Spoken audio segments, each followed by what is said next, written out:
3월 12일 아침 저희들에게 주시는 하나님 말씀 창세기 26장 12절로 22절까지 말씀입니다. 이삭이 그 땅에서 농사하여 그 해에 100배나 얻었고 여호와께서 복을 주심으로 그 사람이 창대하고 왕성하여 마침내 거부가 되어 양과 소가 떼를 이루고 종이 심이 많으므로 블레셋 사람이 그를 시기하여 그 아버지 아브라함 때에 그 아버지의 종들이 판 모든 우물을 막고 흙으로 메웠더라. 아비멜렉이 이삭에게 이르되 네가 우리보다 크게 강성한즉 우리를 떠나라. 이삭이 그곳을 떠나 그랄 골짜기에 장막을 치고 거기 거류하며 그 아버지 아브라함 때에 팠던 우물들을 다시 팠으니 이는 아브라함이 죽은 후에 블레셋 사람이 그 우물들을 메웠음이라. 이삭이 그 우물들의 이름을 그의 아버지가 부르던 이름으로 불렀더라. 이삭의 종들이 골짜기를 파서 샘 근원을 얻었으니 그랄 목자들이 이삭의 목자와 다투어 이르되 이 물은 우리의 것이라 하매 이삭이 그 다툼으로 말미암아 그 우물 이름을 에색이라 하였으며 또 다른 우물을 팠더니 그들이 또 다툼으로 그 이름을 신나라 하였으며 이삭이 거기서 옮겨 다른 우물을 팠더니 그들이 다투지 아니하였으므로 그 이름을 르호봇이라 하여 이르되 이제는 여호와께서 우리를 위하여 넓게 하셨으니 이 땅에서 우리가 번성하리로다 하였더라. 아멘. 하나님의 인도하심을 신뢰하라 라는 제목으로 오늘 아침 말씀 전합니다. 성경을 읽을 때마다 우리가 어떤 관점으로 보느냐에 조금씩 차이는 있겠지만 그럼에도 불구하고 모든 시간 속에서 또 다양한 사건이 진행되는 과정에서 분명하게 보여졌던 것은 바로 하나님의 인도하심입니다. 하나님의 인도하심에서 가장 중요한 것은 죄로 죽은 모든 사람들을 구원으로 인도하는 인도하심이죠.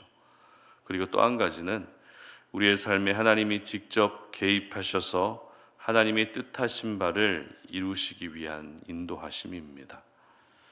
결국 우리가 하나님의 인도하심을 잘 신뢰하고 있느냐 그렇지 않느냐가 우리의 인생을 결정하는 중요한 기준이 되는 것 같습니다.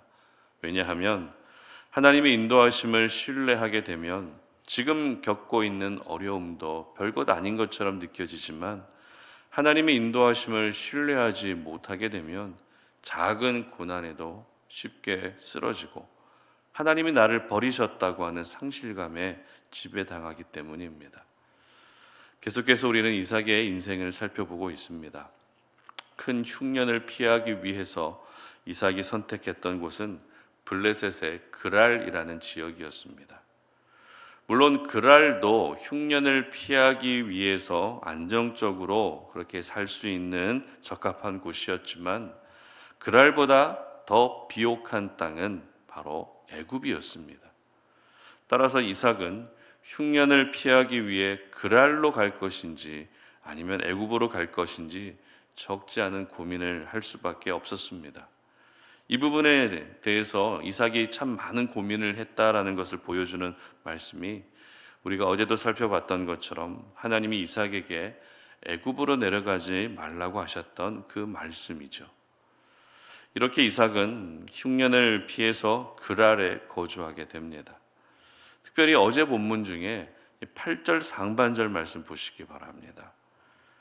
이삭이 거기 오래 거주하였더니 이렇게 기록하죠. 무슨 말입니까?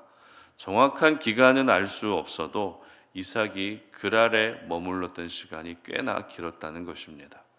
그렇다면 집을 떠나서 다른 곳에서 보내는 시간이 길어지면은 어떤 생각이 주로 들까요? 일단 집 걱정이 되겠죠. 그리고 한시라도 빨리 집으로 돌아가고 싶은 마음도 생길 수 있습니다. 그리고 타지 생활을 하게 되면 그 타지에서는 어떤 일을 하기가 참 애매해집니다. 왜냐하면 다시 집으로 언제든지 돌아가야 되기 때문입니다. 그런데 이렇게 타지 생활이 길어지고 있던 이삭에게 어떤 일이 일어나는가 하면 하나님의 엄청난 복이 임하게 됩니다. 12절 말씀 보시기 바랍니다. 이삭이 그 땅에서 농사하여 그 해에 100배나 얻었고 여호와께서 복을 주심으로. 아멘. 특별히 하나님이 이삭에게 허락해 주신 복의 수치가 100배라고 되어 있습니다. 이 100배는 문자 그대로 100배라는 의미도 있겠지만 완전수의 의미로서 하나님이 허락해 주신 복이 어느 하나 흠잡을 곳 없는 완전한 복이라는 그런 뜻도 있습니다. 그리고 이삭에게 허락해 주신 복이 완전수이기 때문에 이 복은 철저히 하나님에 의해서만 주어질 수 있는 복이라고 하는 복합적인 의미를 가지고 있습니다. 이처럼 이삭은 그랄이라는 지역에서 생각지도 못한 복을 받게 됩니다. 13절 말씀도 한번 보시기 바랍니다. 그 사람이 창대하고 왕성하여 마침내 거부가 되어. 아멘. 마침내 거부가 될 정도로 흉년이 오히려 거부가 될 수 있는 통로가 됐던 것입니다. 그렇습니다, 여러분. 하나님의 사람들에게는 흉년이라는 이 재앙도 풍년의 은혜가 될 수 있는 것입니다. 심한 고난이 오히려 역전의 은혜를 경험할 수 있는 통로가 될 수 있다는 것입니다. 그러므로 지금 내가 겪고 있는 이해되지 않는 상황과 환경 때문에 여러분 절대 무너지지 않으셨으면 좋겠습니다. 이해되지 않는 상황에서도 우리가 끝까지 기억해야 할 것은 바로 하나님의 인도하심입니다. 내 생각과 내 경험으로는 도저히 이해가 되지 않지만 그 가운데에도 하나님의 인도하심이 분명히 있다는 것을 믿고 신뢰할 수 있어야 되는 것입니다. 바로 이삭이 이 부분을 참 잘했던 것 같습니다. 흉년이라는 최악의 상황에서도 100배가 되는 복을 받고 거부가 될 수 있었던 이유는 여전히 하나님의 인도하심을 신뢰하고 있었기 때문입니다. 이렇게 이삭은 부자가 됩니다. 그러나 그것이 오히려 블레셋 사람들로부터 시기와 미움을 받게 되는 일로 또 이어지게 되는데요. 이렇게 되면 더 이상 이삭은 그랄에 머무를 수가 없습니다. 그리고 예상했던 대로 아비멜렉이 더 참지 못하고 이삭을 내보내게 됩니다. 그런데 그랄을 떠난 이삭에게 우물 사건이 일어나게 됩니다. 이 우물 사건에 대해서 간단하게 정리해 드리면 과거 이삭의 아버지 아브라함이 판 우물을 블레셋 사람들이 막아버리는 일이 있었는데 이삭이 그랄을 떠나면서 그 우물을 다시 파기 시작한 것입니다. 그러나 우물을 팜과 동시에 그랄 사람들과 다툼이 생기게 되죠. 그리고 다툼이 생긴 우물을 그랄 사람들에게 계속 넘겨줍니다. 양보합니다. 그리고 결국 우물을 3번을 더 파게 되면서 자신의 우물을 얻게 된다는 내용입니다. 첫 번째 다툼이 있었던 그 우물을 에색이라고 이름을 짓죠. 그리고 두 번째 다툼이 있었던 우물은 신나 이렇게 짓고 더 이상 다툼이 생기지 않았던 세 번째 우물을 르호봇이라고 이름을 짓습니다.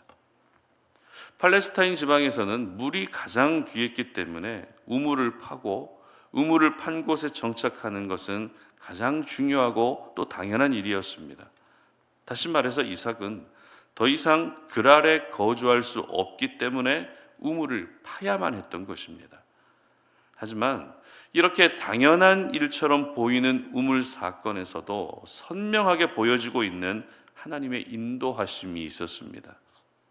그 인도하심이란 바로 하나님이 다시 이삭을 가나안 땅으로 점점 더 들어오게 하셨다는 것입니다.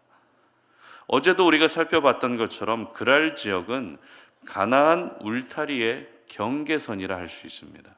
그런데 우물을 팠던 세 지역인 에셋과 신나와 르호봇의 위치가 점점 더 가나안 땅 중심으로 향하는 그런 지역이었다는 것입니다.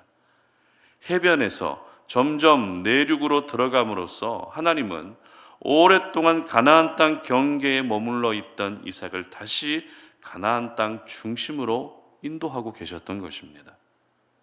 그런데 만약 하나님이 이렇게 세밀하게 간섭하시고 인도하셨다 할지라도 정작 이삭 본인이 이것을 깨닫지 못했다면 아무 소용없는 일입니다. 그러나 22절 말씀 보시기 바랍니다. 이삭이 거기서 옮겨 다른 우물을 팠더니 그들이 다투지 아니하였으므로 그 이름을 르호봇이라 하여 이르되 이제는 여호와께서 우리를 위하여 넓게 하셨으니 이 땅에서 우리가 번성하리로다 하였더라. 아멘. 마지막 세 번째 우물을 파고 르호봇이라고 이름을 짓는데 르호봇의 뜻이 뭐라고 기록되어 있습니까? 여호와께서 우리를 위하여 넓게 하셨으니 이 땅에서 우리가 번성하게 될 것이다, 이런 뜻입니다. 그러니까 이삭은 이전에 하나님이 지시하신 땅에서 자손을 하늘의 별과 같이 번성하게 하실 것이라는 그 언약을 기억하면서 르호봇에서 이것이 바로 하나님의 인도하심이었다라는 것을 깨달았던 것입니다. 그래서 여기서 우리가 번성하게 될 것이라는 믿음의 고백을 할 수 있었던 것입니다. 이처럼 이삭은 하나님의 인도하심을 신뢰하고 있었습니다. 흉년을 피해서 타지에서 오랜 시간 머물렀고 또 시기와 질투 때문에 쫓겨나기까지 했습니다. 그러나 쫓겨나는 그 신세와 우물을 팔 때마다 다툼이 생겼던 그 일까지도 결국 하나님이 지시하신 가나안 땅 중심으로 더 가까이 들어오게 하시는 하나님의 인도하심이었다라는 것을 믿고 신뢰하고 확신하고 있었던 것입니다. 그렇습니다. 하나님은 모든 하나님의 자녀들의 발걸음과 삶을 인도해 주십니다. 그것이 지금은 잘 느껴지지 않고 잘 모르겠어도 한번 하나님의 손에 붙잡힌 우리의 인생은 하나님이 끝까지 책임져 주시고 반드시 인도해 주시는 것입니다. 때로는 죄를 짓지 않도록 죄의 현장에서 내가 생각지 못한 방법으로 빼내 주십니다. 때로는 더 깊은 은혜의 자리로 내가 생각지 못한 방법으로 인도해 주기도 하십니다. 살기 위해 우물을 팠던 것처럼 살기 위해 일하는 현장에서도 우리를 인도해 주십니다. 그리고 지극히 평범한 일상 가운데에서도 우리를 인도해 주시는 것입니다. 그러므로 하나님의 인도하심을 여러분 반드시 신뢰할 수 있었으면 좋겠습니다. 하나님의 인도하심은 결코 내 삶 가운데 중단되지 않는다는 것을 꼭 기억하시기를 바랍니다. 그래서 하나님의 인도하심을 오늘도 경험하시고 평생의 삶 속에서도 하나님의 인도하심 속에서 날마다 승리하고 그 인도하심 가운데에 하나님이 원하시는 자리로 더 가까이 나아가는 그런 은혜가 있으시기를 주님의 이름으로 축복합니다. 함께 기도하겠습니다. 살아계신 하나님 감사합니다. 오늘도 우리가 하나님의 말씀 앞에 우리의 모습을 돌아보며 오늘도 우리의 삶을 인도해 주시는 그 하나님의 인도하심을 구합니다. 아버지 하나님이여, 우리가 여러 가지 상황 때문에 정말 내가 원하지 않는 곳으로 나아갈 때도 있고 전혀 예상하지 못했던 곳으로 갈 때도 있지만, 그러나 하나님께서는 결국 우리의 삶을 하나님이 기뻐하시는 자리로, 하나님이 원하시는 자리로 우리를 인도해 주시는 줄로 믿습니다. 그러므로 우리 모든 송탄 우리의 지체들이 오늘 하루를 살아가면서 하나님의 인도하심을 끝까지 신뢰할 수 있도록 도와주시고, 지금은 내 눈에 아무것도 보이지 않고 모든 것들이 희미하다 할지라도 결국에는 우리의 삶을 인도해 주시는 하나님을 믿음으로 우리 삶에 평안함이 있게 하시고 하나님이 부어주시는 놀라운 축복이 임할 수 있는 저희들의 삶이 되게 하여 주시옵소서. 감사드리며 예수님의 이름으로 기도드립니다. 아멘.